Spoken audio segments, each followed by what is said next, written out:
Good evening. Welcome to the workshop session of the Mayor and City Council of the City of College Park. I'm Mayor Bianca Motley Broom. We've got one item on our workshop session. We've got a full quorum with council members Mackenzie, Karn, Arnold, and Gay present. So we'll get started at this time at 6 o'clock p.m. And I believe, Madam Clerk, like I said, there's one thing on the agenda.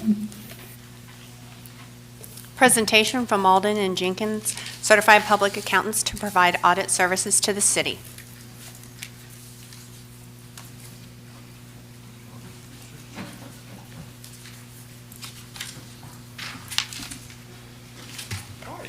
Good evening, everyone. Hope you all are doing well. Had a great Good evening. Thanksgiving. It's good to see you all. Appreciate the opportunity to be here. Just wanted to do a quick introduction. Again, my name is David Irwin. I'm with Ian Parker down in the Macon office, Marlon Jenkins. Doug Moses, partner in our Atlanta office, Marlon Jenkins. I think you all are familiar with me doing the audit back in 2023 and prior years. Good evening, and my name is David Roberts. I'm a partner with Malden and Jenkins, and I lead our advisory services practice. Next couple of slides. Yeah, I have a quick presentation here, just to provide you some general information about our firm, but really just want to give you all the opportunity to ask us any questions that you all may have. But again, one thing we did not point out is that Doug, myself, and David Roberts, we spend 100% of our time auditing state and local governments. A lot of firms view governmental accounting as something to do in the off season when tax season isn't going on. For our group, we spend 100% of our time auditing state and local governments.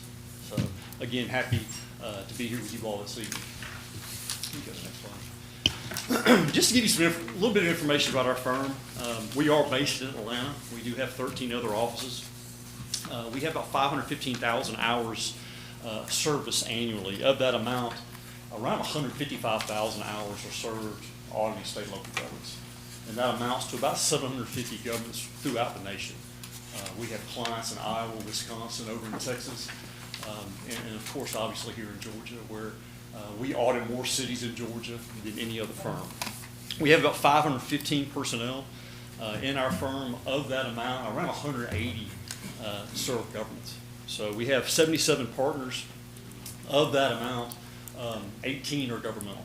And again, those governmental partners spend 100% of their time auditing state and local governments. Again, we have about 180, we serve about 180 cities annually, and we have around 175 clients that receive the GFOA Certificate of Achievement for Excellence in Financial Reporting. Next slide, please. This is just another look at our engagement team, and this is our proposed engagement team. And I say proposed because, again, as I mentioned earlier, we have a very deep bench.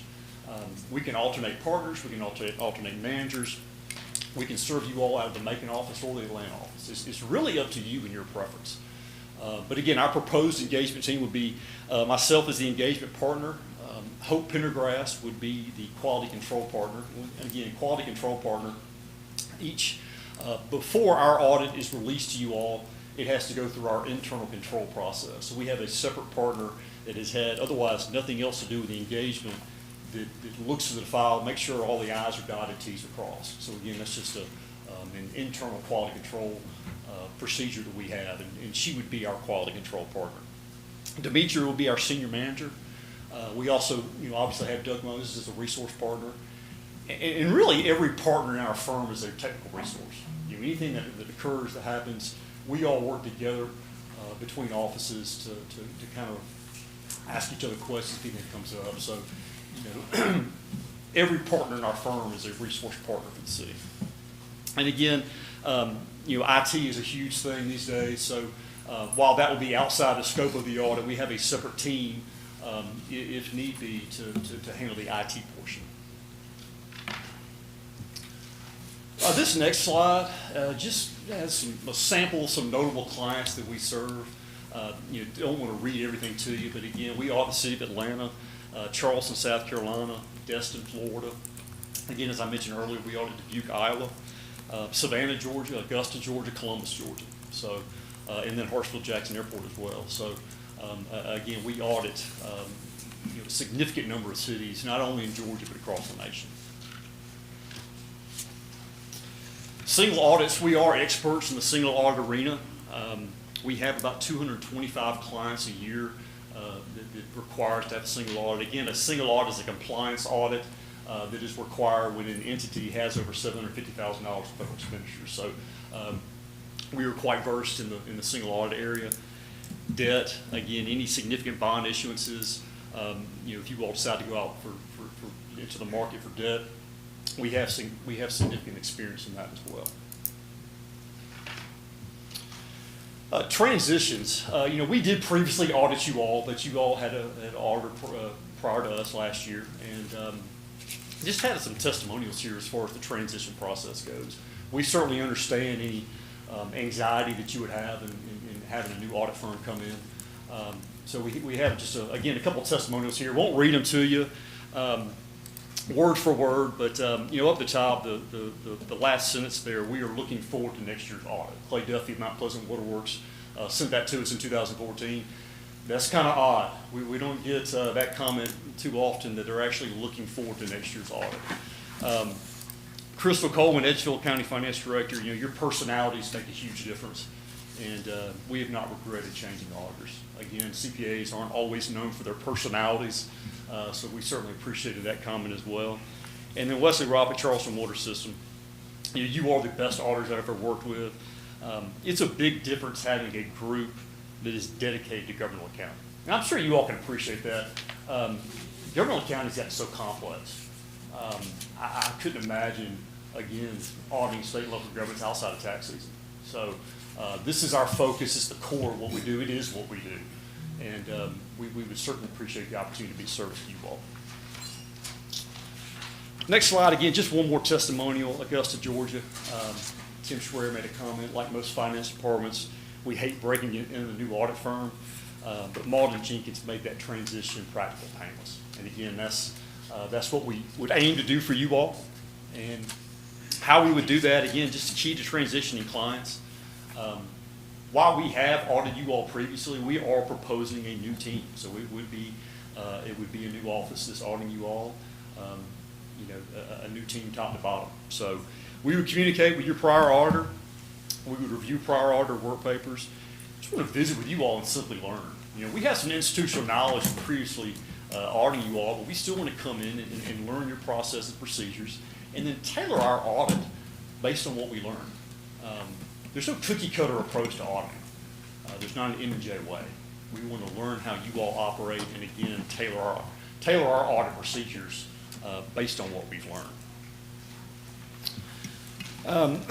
Some of these are repetitive, so I won't go through them line by line, but again, just the 10 keys for a successful auditor transition. We have, again, experience in such transitions. Back in 2000, I think we audited 25 governmental clients. Now we have about 750, so we're quite experienced in this transition process. It's communication, and that's ongoing communication throughout the year. Our service to you all does not end when we deliver the financial statement report. We want to have that ongoing communication during the year, because if something comes up, we would rather address that on the front end and not wait until the audit starts and then possibly that issue or question snowball into a bigger problem. So if we don't hear from you, you'll probably hear from me just to kind of see how everything's going, and just want to address any issues that come up during the year and not just during the audit process.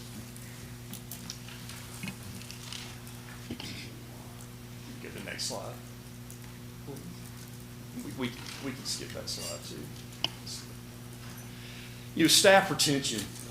CPA firms sometimes get the bad reputation of a churn and burn, where there's a lot of transition among staff. Our 5-year retention rate is better than 85%. So when someone joins M&J, 87% stay for a minimum of 5 years. And the advantage of that for you all is, as long as you prefer, we can bring the same engagement team out year after year. And again, that creates efficiencies. It helps us learn you. There's continuity there that's gained through those the continuity among staff.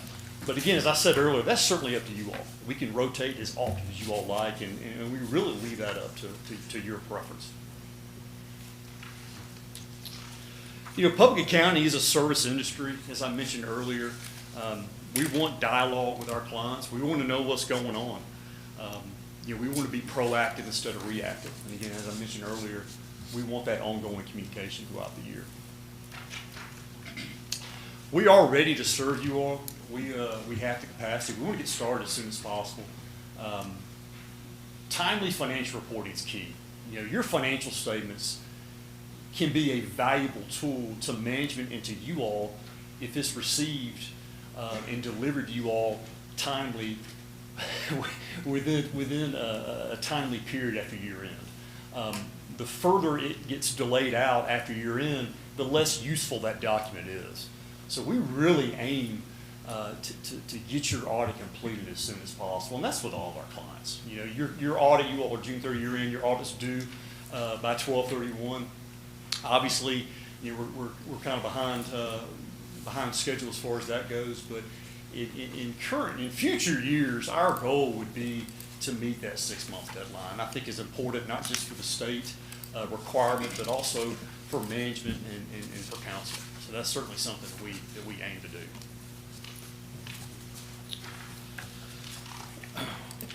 Davis, you have Thank you. And just one thing I wanted to point out that we believe differentiates us from other audit firms is that we have a dedicated government advisory practice. So I lead that practice, and I do consulting for many of our audit clients.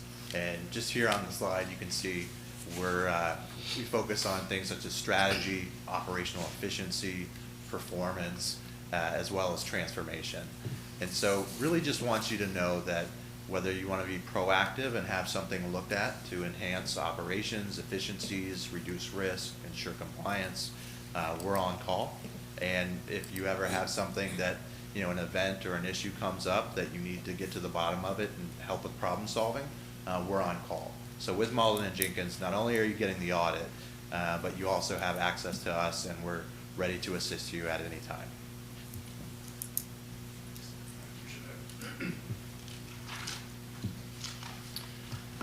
And then just the Malden & Jenkins difference. Again, we have experience with many types of governments.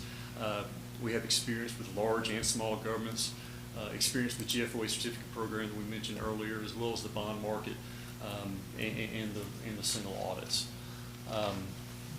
You know, we have a commitment to the industry. You know, a former partner was a past AICPA president. A former partner of ours is the current chairman of GASB. And again, just a testament to our firm's knowledge and expertise in the governmental industry. We do have free continuing education for our clients. That's something that we've really stressed over the past 2009. It's been that long. Wow.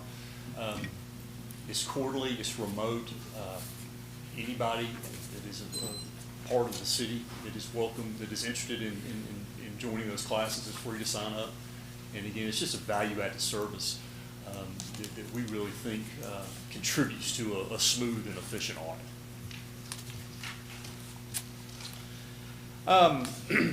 Real quick, just, you know, high-level partner management involvement. As I said earlier, I have 21 years experience. Doug has 26 years experience. That doesn't mean anything if I'm not involved in the audit process. So if we were fortunate enough to be awarded your audit, this is not the last time you'll see me. I'll be out in the field. You know, you'll see me early and often.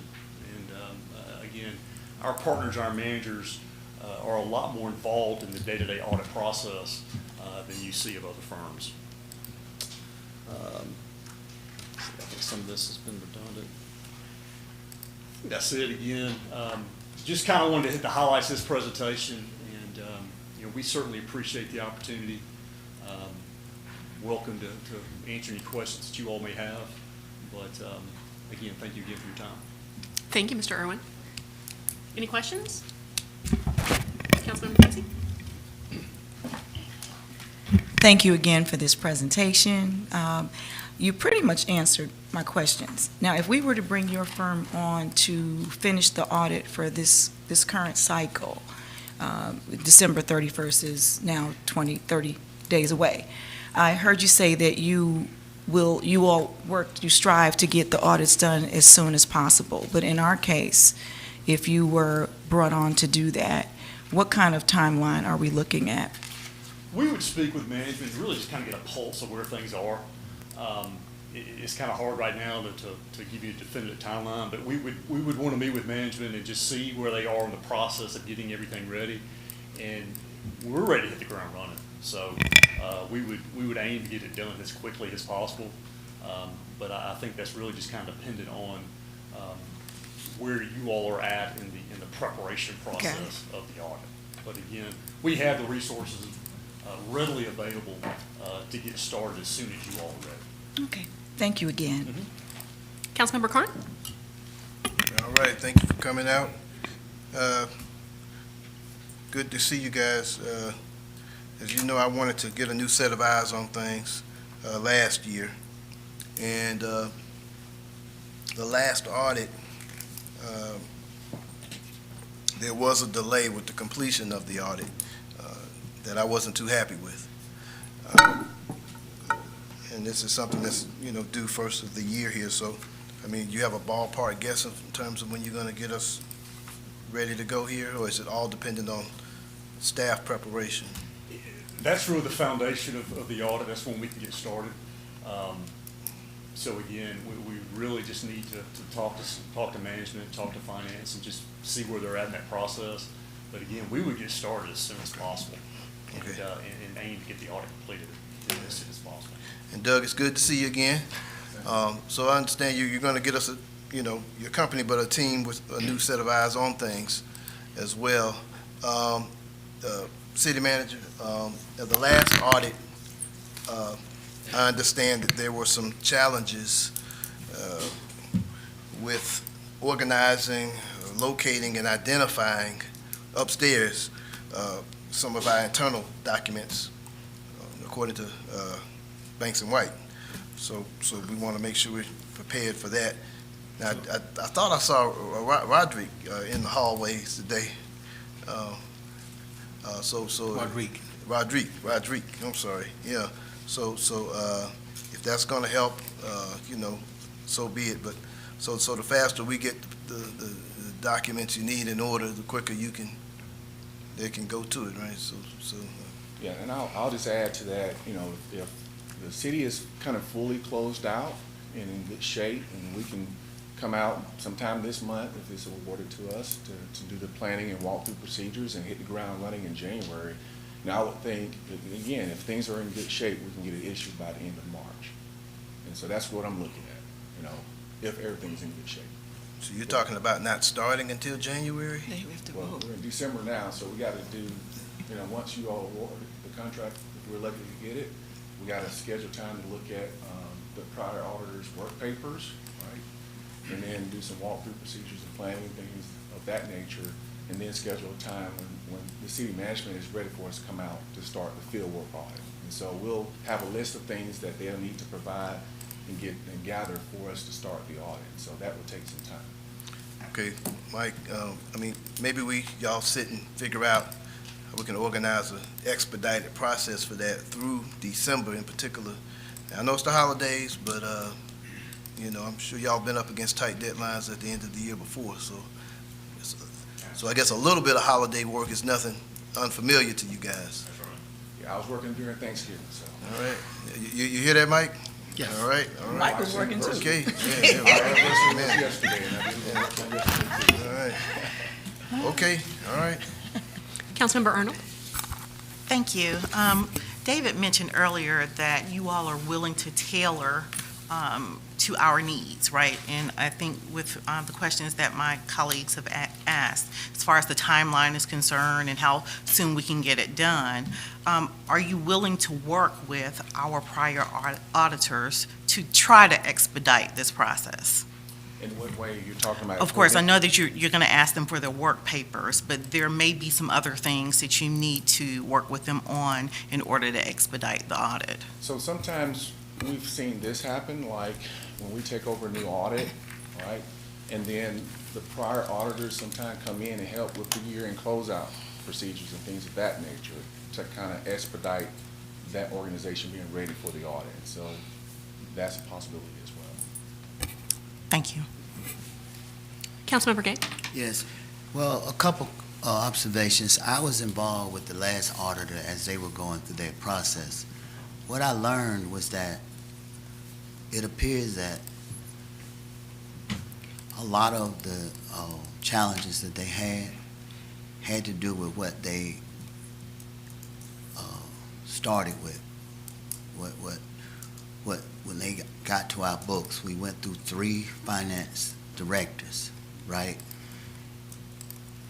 And if I recall, there were a lot of reconciliations that had not been done, which should have been done by our previous finance directors. So I just, it doesn't matter to me about y'all doing the audit, but what matters to me is that being aware of what the challenges were, and it wasn't so much on them. And you all, Doug, was our previous audit firm. So if some of those reconciliations and financial and general accounting procedures had not been done, I mean, what's to say that you can now come to a brand new finance director, it's not even a couple weeks old, a skeleton financial crew, as Councilwoman said. I remember we asked them to work with you. When they kept, we said, how much cooperation are you getting from Jenkins and Malden and Jenkins? So what I'm just simply saying is that you can audit it all you want, but at the same time, I just want to say the challenges that they were faced with inherited from the previous auditors and the previous finance people. All right, I'll make this comment. So on the slide you saw where one of the things when you're transitioning with a new client is to have access at the prior auditor's work papers. And so we did provide access remotely for them to look at our work papers, but I don't think they ever did that. And so a lot of times when you're able to look at the prior auditor work papers to feel comfortable with the opening balances, you gain a lot of understanding from reviewing those work papers. And so anytime we come in and do a new audit, we're going to look at those work papers from the prior auditors as required. And so I don't think that was done based on information that I got from one of our engagement directors. Some other challenges that I learned was that there were things that our finance director had not done. Like, in fact, I recall even me with Ed Wall having conversations on trying to go contact Nina Mallard, some people that had historical information about our books that our current financial director wasn't even aware. Now, I don't remember exactly what those tasks were, but there were some tasks that they had to do after the audit was done. So this question is, A, was the previous audit done? Has it been done, and has it been accepted by the state or whomever y'all turn it in? Has it been done? Talking about for 2024? The previous audit. Yes. I'm talking to them only. Please. Well, actually, if you would I'm- direct. No, because I want to learn. All right. So the audit that we last did was for fiscal year 2023. That was done, submitted to Department of Audits, to GFOA for participation in that award and things of that nature. So Banksville and White audited your 2024 audit. So we didn't have any involvement with that. My question is, has 2024 been turned in? Again, we weren't involved with that audit. Yes. Ma'am, these are the financial advisors. That's a simple question that anybody who's taken over, I would think before I even came to City Hall, I would know what the previous audit, hell, I would even have a copy of it. So my question is, you're not aware that the previous audit had been done? Again, when we submitted the proposal for the audit services, it had not been done. Correct? And when was that? June or July when. So it had, but according to what I'm hearing my colleagues say, It's my understanding. It was the done in audit's been July. completed. Whether it's been submitted to the state, we wouldn't know. That's something that your auditors would do. So if y'all gonna take it over, do you have to go back now and make sure that those things have been done, or you don't So- know that they have been So done? we would get a copy, we'll ask for the most recent completed audited financial statements, which should be 2024. And so we'll review that, we'll review the prior auditor's work papers and things of that nature. We'll look at the data collection form to make sure y'all submitted that to the Federal Audit Clearinghouse, the single audit package. We'll look at all those things. But again, when the proposal, when y'all submitted or issued the RFP for audit services, at that time, the ACFR was not completed. Okay, and did Banks and Finley bid on the last proposal? Yes, they did. And who was the selection committee for the audit services? Since it's Jarrell, right here. Yes, Jarrell.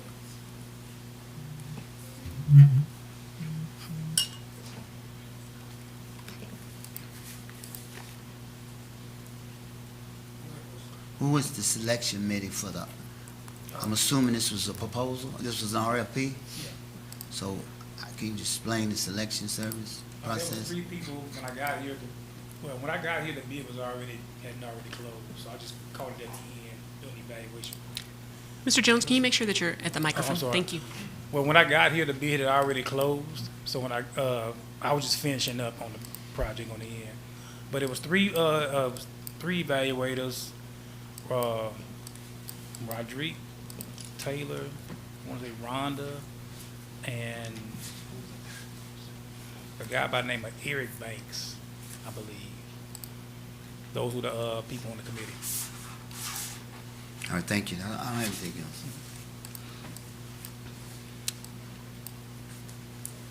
else. Mr. Irwin, actually, my question is actually for Mr. Hicks.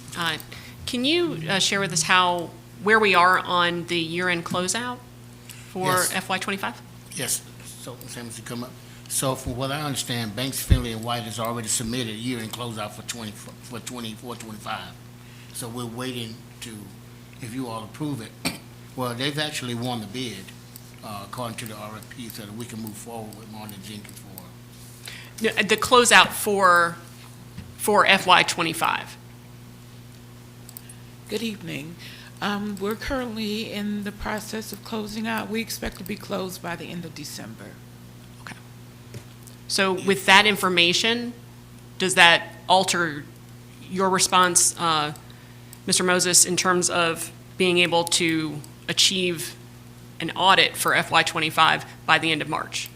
So what we'll do is we'll submit a list of items that are needed for the audit, and that'll be uploaded to that SureLink software, and we can track the progress of that. And so once everything has been fulfilled, now we can come on out and kind of start working on some things. Let's say, for instance, if the city is still working on capital assets, and that's the only open item that's left, we can kind of come in and start working on other areas to keep the ball rolling. And so if they close out at the end of December, prior to the end, if you all award us the contract, we'll send them a list of things that we need for the audit. We'll go ahead and start looking at the prior auditor's work papers and things of that nature, and then we'll get with the city and say, oh, will you be ready during what time in January so that we can come out and hit the ground running. So in regard to the team that you could assemble for us, obviously time is of the essence, Mr. Irwin. How big of a team could we have on this project? It really varies. We can bring as many people out here as reasonably possible. Could you make sure you're at the microphone? Thank you. Sorry. We can bring, we have ample resources available. So if you all are ready, and we can bring 5-6 people out here if we need to expedite that process. And would those be Malden and Jenkins employees, or would they be contractors? They're M&J employees. Yeah. Okay. All right, those are the questions that I have. Anyone else have any other questions? And I did just check with the Department of Audits and Accounts, and we are listed at, our status is eligible, Councilmember Gay. And so that would reflect that the audit had been turned in to the state.